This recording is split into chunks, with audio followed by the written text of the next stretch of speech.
Authority Legislative Committee meeting. It's May 5th. It's 9:05 a.m. And let's call the meeting to order. The first thing on the agenda is public comment. Do we have any public comment in the lobby? There are no public comments. Thank you very much. Item number 3, action item is approve the minutes from April 7th, 2021.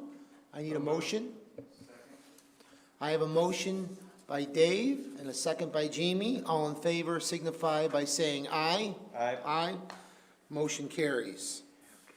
Item 4, state legislative updates. Ron, you have the floor, buddy.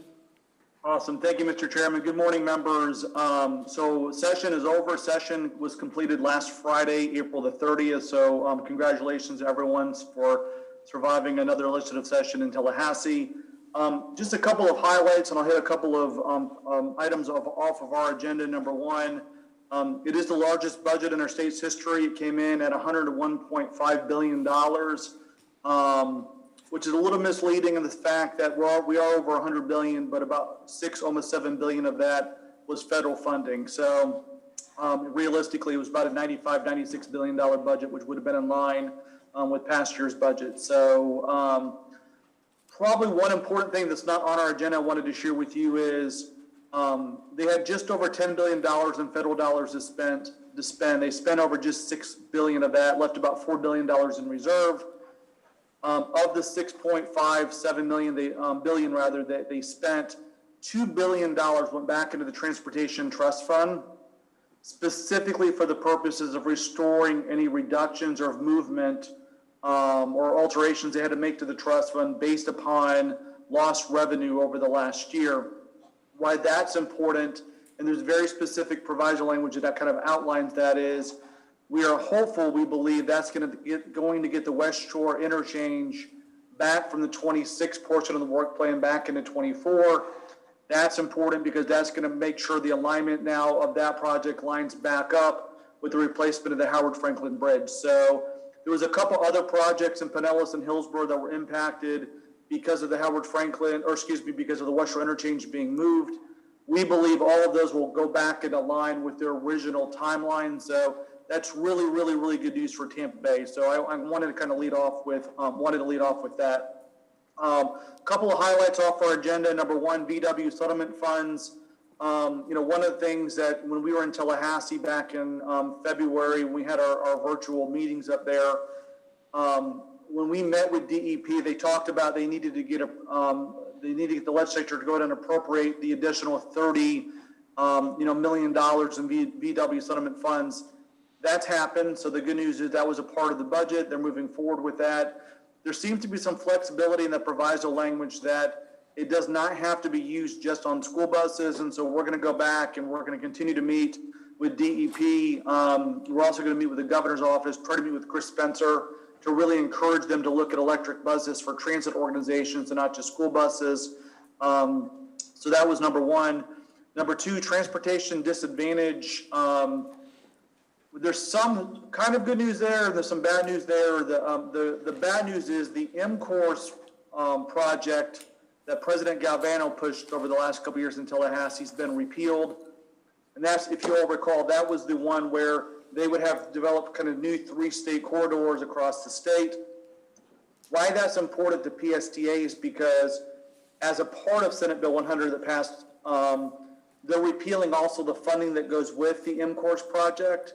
And there was $10 million in there for transportation disadvantaged projects. And specifically, our innovation grant dollars were coming out of that. So our late shift program and other programs were getting funded out of that $10 million. So that's going to go away in the future. So that's the bad news. The good news is, as a part of that repeal for the innovation grant dollars, there's proviso that basically says any unspent funds from this fiscal year, which there are some, will roll over until the new fiscal year and be spent on the same projects. Yeah. So we believe that they are going to go ahead and roll some of those dollars forward to be spent on these type of innovation grant programs and, dollars in the future as well for the next fiscal year, which should bode well for us for our late shift program and other programs. So I would recommend we meet with the TD folks as sooner rather than later to kind of see what their intentions are there and to make sure they're going to kind of follow what the legislative intent was, which I think is pretty clearly outlined in the proviso language that that I'm reading here to you. Let's see, transportation, TD dollars in general, we have not seen the new spreadsheet. We're being told that Pinellas County is going to be held harmless, which means we should have the same funding as previous years. We're working on trying to get a copy of that. We don't have it yet, so that's something we need to get from the Transportation Disadvantaged Commission. We have not got it from the legislature. We know the funds have been appropriated about the same amount as previous years. We have not seen the dollars specifically as it relates to Pinellas County. We're being told by staff that we're going to be basically at that same funding levels as the previous 2 years, which is kind of what we expected going into this year. State funding for TBARTA. I know that's something that we've supported in the past. TBARTA has been funded again at $1.5 million in non-recurring transportation trust fund appropriations. We're working with DOT to make sure, try to get those dollars to either A, come off the top, or would have limited to no impact on our transit partners. And so that's a conversation we're going to continue to have with DOT over the next couple of weeks as we get through the budget process. We expect the governor to probably have the budget sometime later this month and act upon it. We're guessing here. We don't think there'll be as many vetoes as last year, obviously. We're hopeful that the TBARTA appropriation will survive any vetoes from the governor's office. Medicaid transportation reform, that's something we continue to meet with ACA. There's a new secretary, as you all know, so we're once again kind of going through the transition of meeting with a new secretary, and so we'll work with getting a meeting with Brad and the new secretary here sometime later this month or in June. And then the last thing that we continue to work on is, and Brad and I traded a couple of emails on this yesterday, was trying to expedite DOT's rulemaking update on allowing TNC partnerships. We've been told that there's been some progress there, but Brad and I have not seen what that progress looks like yet. So we'll continue to work with DOT to see kind of where they are in that rulemaking process. I'll end with there's a number of things we're working on, working with Cassandra and her team on, and getting letters of support. Everything for the new, the Clearwater Transit Center, the Clearwater Ferry Partnership. Those are things that we'll continue to do. Our delegation's been fantastic. I know we've been able to get a lot of letters of support from key members of the delegation for Cassandra and her team as we continue to try to get some funding from existing projects. The last thing I'll end with is flexibility of state dollars. There's still some talk about DOT having some flexibility. It was not done legislatively, but we believe that DOT is still looking at the possibility of, on the CIS funding specifically, instead of having to spend 75% of those funds on road projects, pulling that down to 50%. So that's something that we'll continue to monitor. That would be big for us if we're able to do that. And then from a flexibility standpoint as well, there's also language that was included by Senator Hooper in the implementing bill that for 1 year gives local governments the option of either providing the 50% match or a lower amount, and that's important, the lower amount as it relates to projects out of the state public transit block grant. I think that's really big for 1 year to allow some of these projects to have less than 50% match from a funding standpoint, and that may actually benefit us over the next year and some of the projects that we're working on as well. So, Mr. Chairman, I'll end there. If you have any questions or comments from you or any of the committee members, I'm happy to answer them. Thank you, Ron. Does anybody have any questions for Ron? Yes, go ahead. Welcome, Janet. Thank you. And welcome, Commissioner Peters. I'm happy to see you here this morning. So, Ron, it is my understanding from my briefing with Forward Pinellas yesterday that there's been an agreement between Secretary Thibeault and our District 7 Secretary that there will be some district dedicated revenue funds available to us for operations, and that'll be hugely beneficial to our Sunrunner line, as well as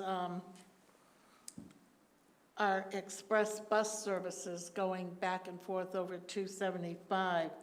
So I'm excited about that, and I'm looking forward to working more closely with our District 7 folks, because they have just been extraordinary in terms of being partners. And my understanding is, please correct me if I'm wrong, that frees up a little bit the dollars that our local government partners will have to contribute. Is that right? Cassandra may have more insight there. My understanding that would be correct, and I think that goes back to some of the flexibility on some of the dollars you're trying to spend more on transit versus Correct. spending on road and other projects. So Cassandra, I'm not sure if you or your team have any insights on that. Yes, we've been talking to the district staff about those district designated revenues that would be in a new policy that would allow for flexibility to transit projects and specifically, as you mentioned, operations. And so we have put a proposal to the Florida Department of Transportation to use those district designated revenue dollars to support the Sunrunner operations for the first 5 years. Our original application to the Service Development Grant Program was a 50-50 match for the first 3 years, and our total value request was $4.2 million. With this new DDR fund opportunity, our request would be over 5 years, would be $9.2 million. That would free up some operational dollars for us. You mentioned our partners. I don't think this changes the capital programming for the project at all. This is focused on the operations only. And so this could be an opportunity to put that into other new services in the future, but it is just operational dollars to us. But that's really good news, considering most of the time, that's what we're really worried about. When we find the capital dollars, we don't have the operations. And I also asked a follow-up question about whether or not this would impact our waterborne transportation opportunities that our new committee has been working so fast and furiously on. And Whit said he thought there was a terrific opportunity to use some of those dollars for them, and they are sorely needed in that area, that's for sure. I do believe that the Florida Department of Transportation has some things that they would like us to do as well. And I know that Whit, in a separate conversation, has talked to other local partners to help with the operations of the ferry. And so I think those two conversations are happening separately. They are, and I'm looking forward, Commissioner, our great commissioner from Clearwater, to spreading that word with your folks on your council, because it'll impact your contribution to that as well. Yeah, and I think Cassandra, you're coming next council meeting to talk, to give a presentation. On May 17th, I'll be presenting to the Clearwater City Council, yes. Okay, one last thing, Ron, I just want to say, when we were up in Tallahassee last month, I want to thank you for your time. You gave us a great update on what was going on at a crucial moment in Tallahassee, and I just wanted to reach out I know Jamie and I thank you very much for your time up there. And again, great job. Madam Chair, I'm going to turn it over to you, the meeting. Thank you. Thank you. So thank you very much, and thank you for pitching in for me for a few minutes. No problem. I see Harry is with us this morning, as well as Steve. Good morning. How are things in DC today? Good. Harry's in Florida. They're good up here. It's a quiet week in Washington. The House and Senate are both in recess this week. They're not in session, so everybody's back home. So, would you like us to launch into a federal report, Madam Chair? I'm sorry? Would you like us to start our federal report? Yes, please. That's why Okay. I called on you. Okay, great. Thank you. Wanted to give you an update today on where we are with the appropriations and budget cycle here in Congress.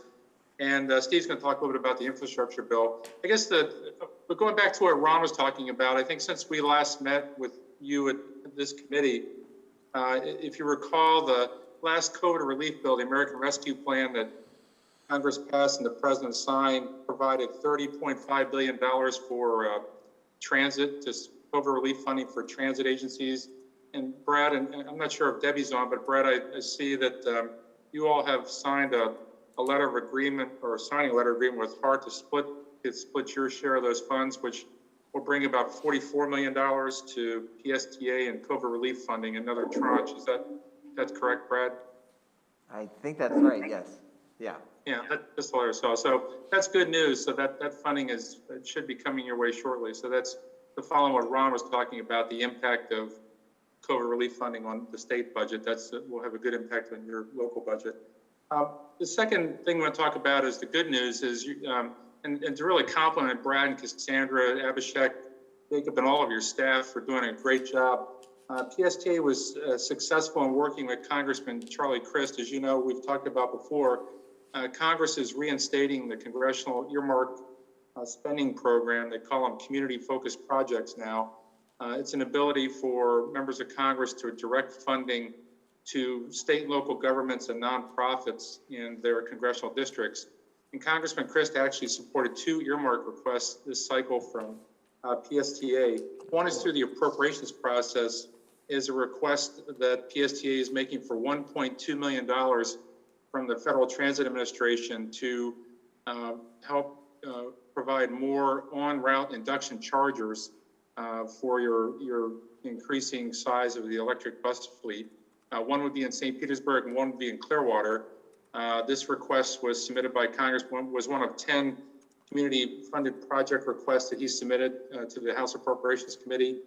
The staff worked really hard to pull that proposal together, and most impressive to the Congressman's office was I think he received 9 letters of support for the project, which is a key criteria for congressional consideration of these requests.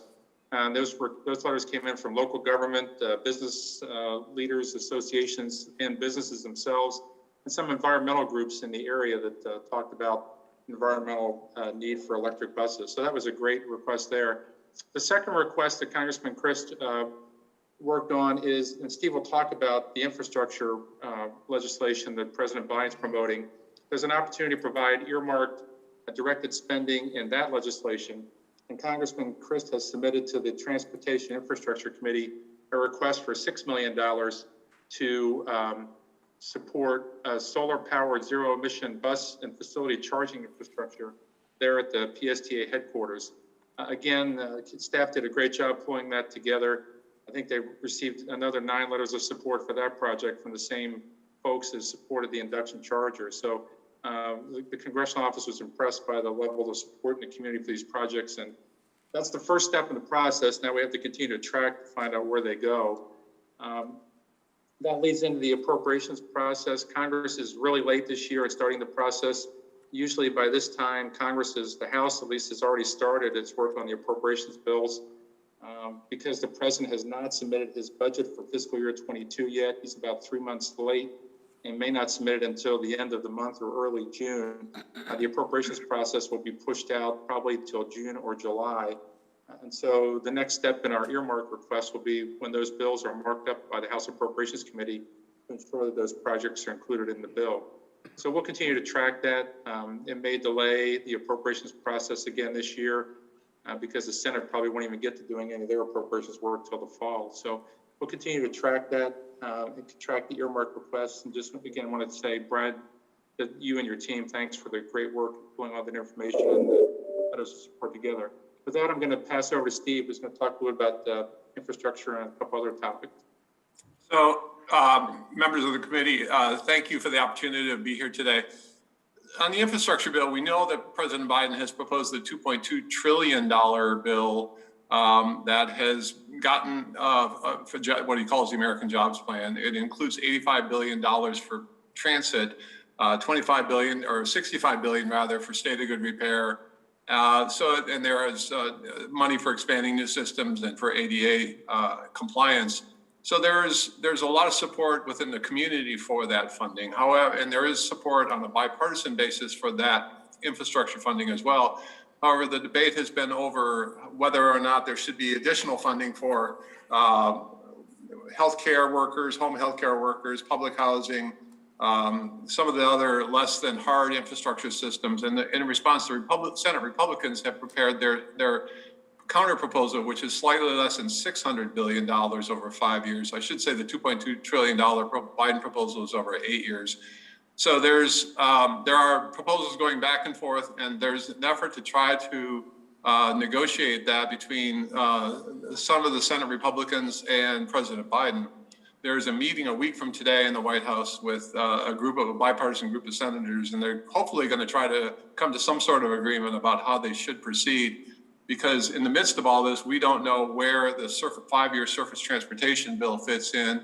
We know that the Transportation and Infrastructure Committee and the Senate Banking Committee are ready to mark up their versions of the bill. And that will proceed whether or not there's an agreement on the infrastructure bill. We just don't know how all of these provisions will fit together yet, nor do I think too many people, because if they pass the infrastructure provision on a bipartisan basis, then the rest of it, then the American Families Bill, which was another multi-trillion-dollar bill, gets rolled into another process. So there's a lot to be figured out. And really, if the meeting is a week from today on May 14th, there's not a lot of time legislatively to try to get all of this done in a fashion that everyone's going to understand and be able to put into place. One other thing, just quickly, I wanted to mention is since the last meeting, DOT has come out with its new version of the Tiger and Build grant program. They're renaming it yet again, the Rebuilding American Infrastructure with Sustainability and Equity, or the RAISE grant program. And like we did last time, just wanted to flag for you that the continuing emphasis of this administration on the competitive grant programs at DOT seems to be on 4 primary issues: good paying jobs, climate change, addressing climate change, racial equity, and innovation. So those are the 4 criteria that have reappeared both in last month's Infra grant and the RAISE grant. So those are the 2 largest competitive grant programs that DOT has right now. And those are the areas that obviously we'll be working with Brad and staff on in terms of upcoming grant applications. 2 other things very quickly. Wanted to mention that we mentioned last time that Nuria Fernandez had been nominated to be the Federal Transit Administrator. She is currently acting as the Deputy Administrator. The hearing has not yet been scheduled by the Senate Banking Committee. As I handled lots of nominations in my prior life, both on the Hill and at DOT, as I told people who are nominated, it takes that much time to get to not be nominated. Now you're halfway through the process. Congress has to do its half. So it'll be a little bit of time still before that hearing occurs. I read the other day that there are about 44 people who have been confirmed by the Senate and only maybe about 1,000 left in the federal government. So she's one of those remaining people.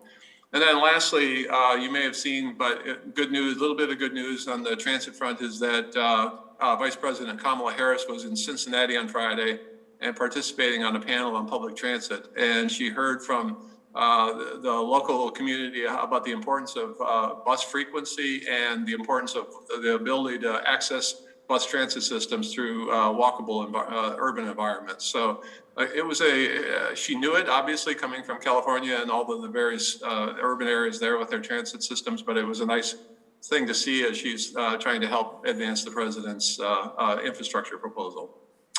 And with that, we're happy to turn it back and answer any questions. Questions from the committee, anyone? Anybody? Yes, Commissioner Albritton. Yeah, what was that RAISE program? What was the acronym? So it stands for the Rebuilding American Infrastructure with Sustainability and Equity, RAISE. It's been appropriated by Congress the last several years, and again this year at $1 billion. It's the program that obviously we're looking at working with staff on the Transit Center to submit an application. So it's highly competitive. The applications this year are due in July. I think July 17th. Okay, thank you. July 12th. I apologize. July 12th? Yeah. Brad?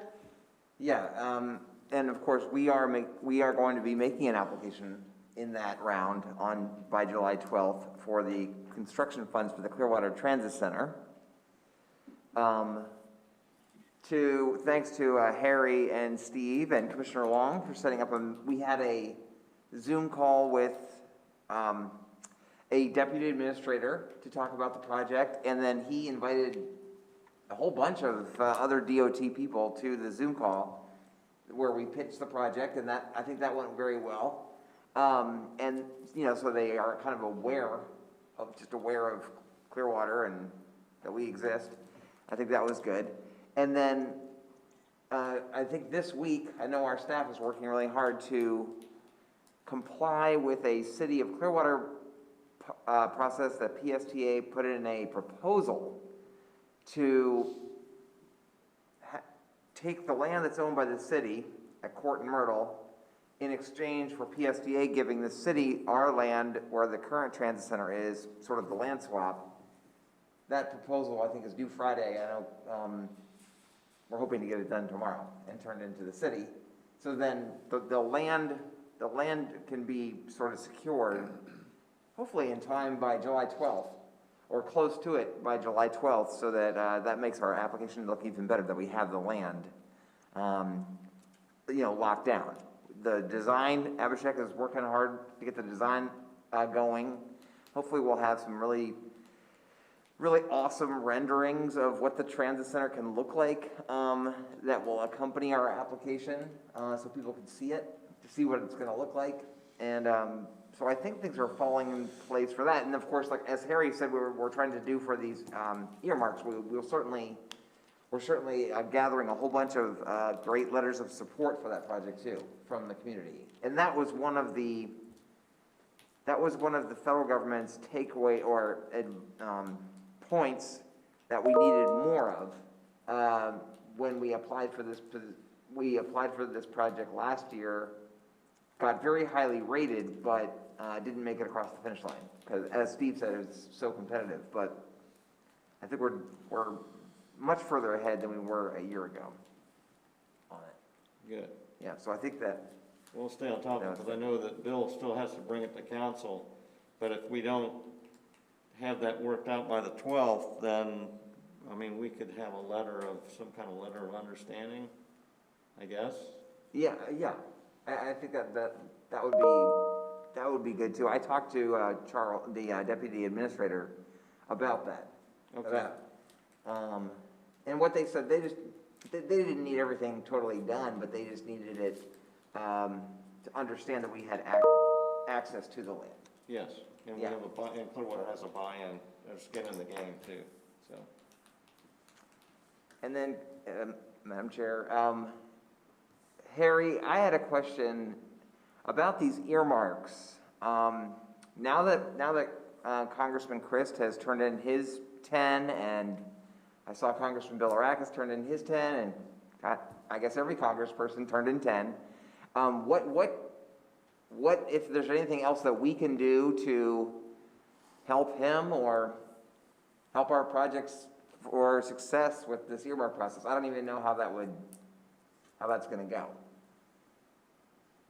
Yeah, and that's, I guess, the wild card here.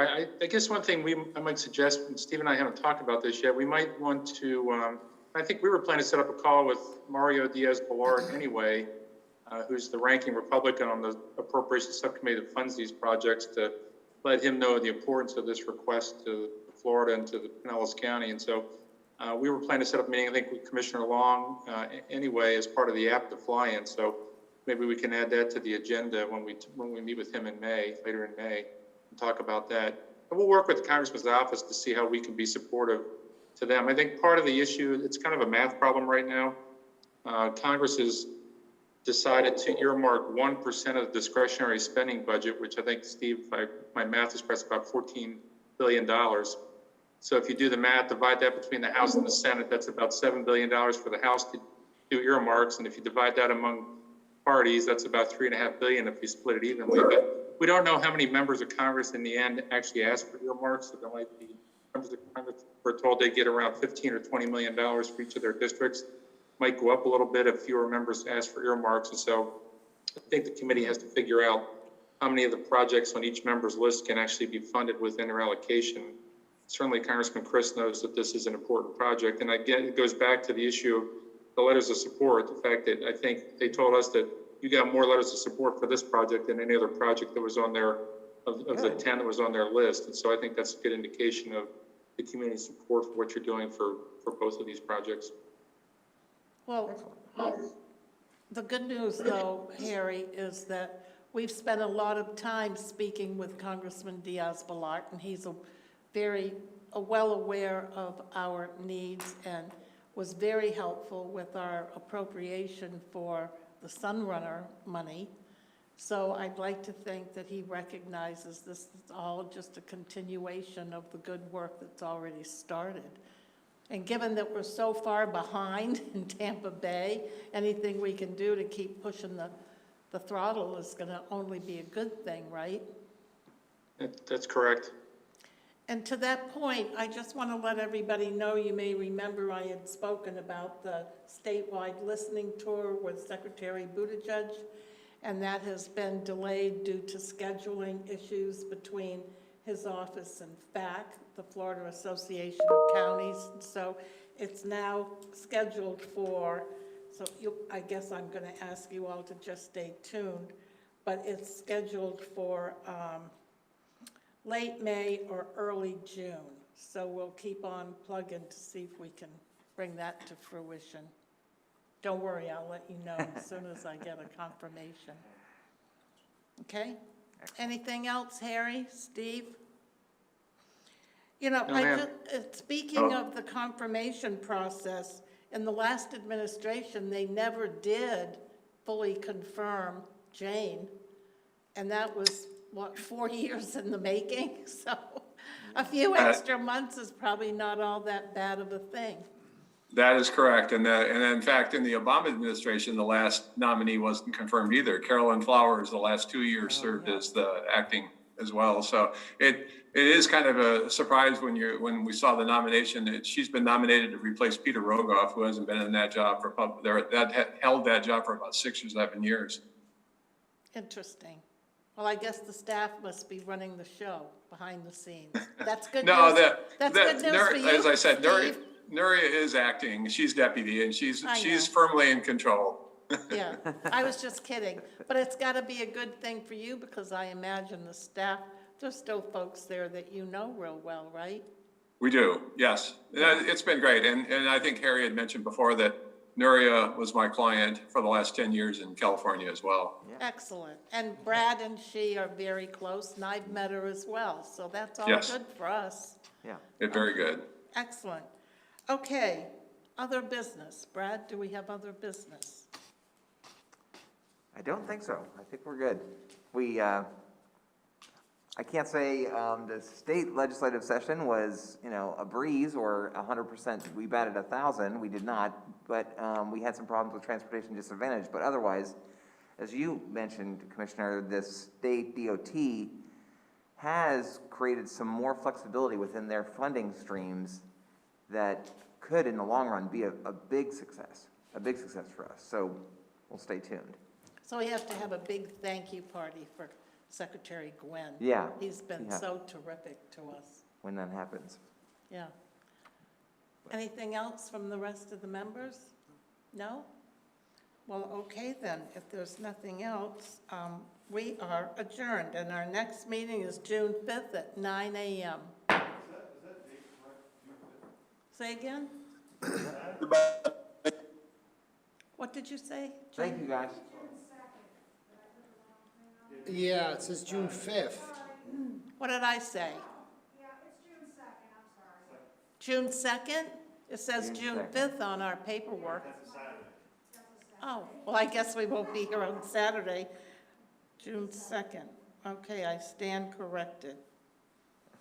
And I guess I owe a big mea culpa to Ron and some of my colleagues on the T-BARTA board, because it sounds like our 1.2 million is going through unless the governor decides to veto it, right? It is going through, yes. It was approved, 1.5. Now, the bad news is that it's coming from transportation trust fund dollars, so that means it's coming out of Tampa Bay District 7 transit grants, so it's probably going to be paid for by PSTA and HART. we're gonna be, We'll figure it Losing. out. yes. The good thing about this little district designated revenues, as Cassandra noted, That helps us out eh, a lot. she called it, those funds are T-BARTA proof. Like, T-BARTA can't, T-BARTA can't come and take